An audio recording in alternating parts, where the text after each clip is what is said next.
Alright, I have an idea for something new. I'm going to try it, and I'm going to quickly give you a summary as fast as I can. I like to watch B movies. I like to watch B movies a lot, and they're usually hit or miss. So this new series I'm starting is called So Bad It's ... where I will review the film and end with the verdict of so bad it's good or so bad it's bad. And we're going to start with The Howling 7 New Moon Rising. So what started this whole thing is I remember watching a horror movie when I was a child about a werewolf in a desert town. And I used Google to search out every single one that I could find. And this movie popped up. Simply put, this was not the movie I was looking for. It's also not a movie you should be looking for either. I was pretty impressed with how horrible this film was. The Howling 7, which turns out there is at least 7 films in the series. I thought there was only 2. A werewolf in a desert town. Yeah, I guess you could say that if the werewolf is even in the movie more than 5 seconds. The guy on the left is named Ted. I don't remember pretty much any of the other names of anybody in the movie other than him. He is sort of like the main character. He's a drifter who comes into town on a motorcycle, gets a room at the hotel, motel, and starts working at the bar. And then after he shows up in town, a few people die. And I do mean a few. Not a lot. I mean, the town isn't that big, but not that many people. You see, Ted is an undercover journalist who's visiting this town called Pioneer Town because he's trying to do a report about how this is where America's most wanted criminals all go to hide out. So it's an interesting concept. In fact, if the movie was just that, it'd probably actually be a pretty decent film. However, this is a werewolf movie.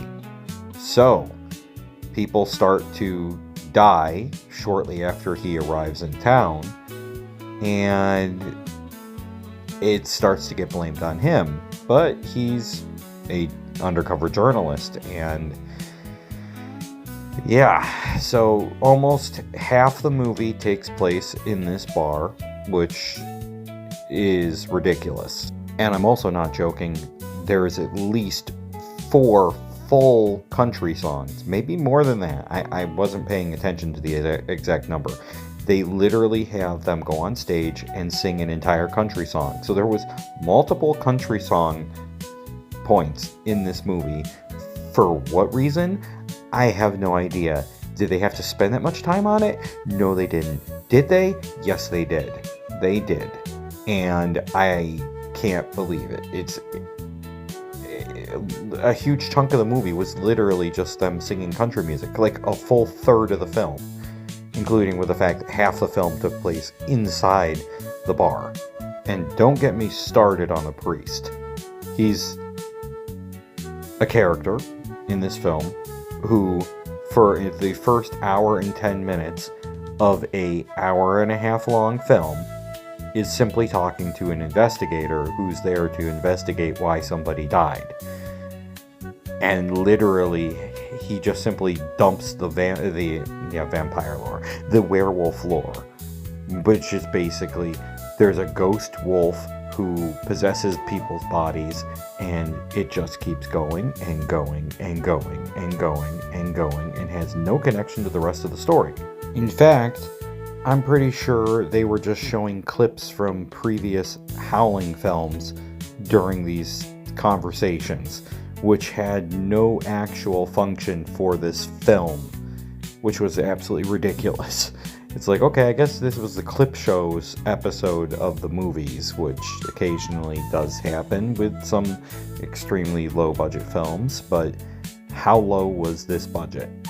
I probably should have looked it up, but I didn't. It's freaking ridiculous, and literally the entire movie is standing around talking about stuff, and hooray! With the amount of alcohol that the characters drink in this film, I almost wonder if it was real and they just simply were drinking because of how terrible this movie was. I'm not joking. Literally half the movie takes place inside the bar and everybody's drinking alcohol. So it's just constant. It's very possible that it might have been real and they were just getting wasted on the set. As you can see from all the images I'm using, it doesn't seem like much for this film. That's pretty much what the movie was. Most of the stills that I can find online are literally just them in the bar, because that's what the majority of the film is. And I quickly did a Google search and I got two separate budget amounts, which both of them are incredibly low.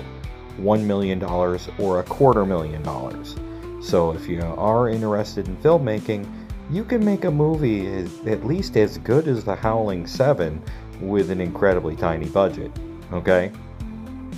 And that being said, let's get back to the story. So, everybody thinks Ted is the murderer, and he gets locked up, but then the priest and the investigator work together with a trap, and they basically figure out that whoever is going to try to break out Ted will actually be the werewolf. And then their plan is to basically have the entire town of the most wanted criminals all to basically shoot the werewolf dead. My guess is that they didn't have the budget necessary to make a full costume. They just did the mask.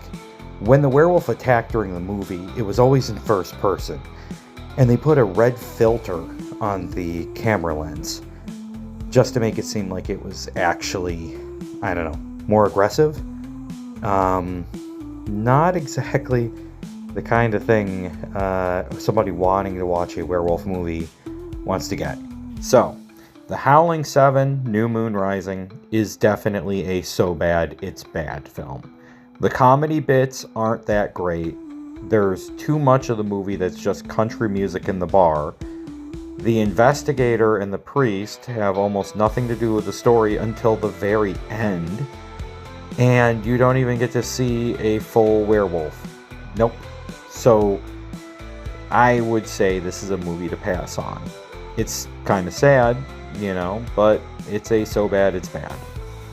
There definitely was something with the storyline of a journalist coming to a town filled with America's most wanted criminals, where they all basically hide out. That could have been an interesting movie, and it could have been something really good, but it was The Howling 7. And The Howling 7 is not a good movie.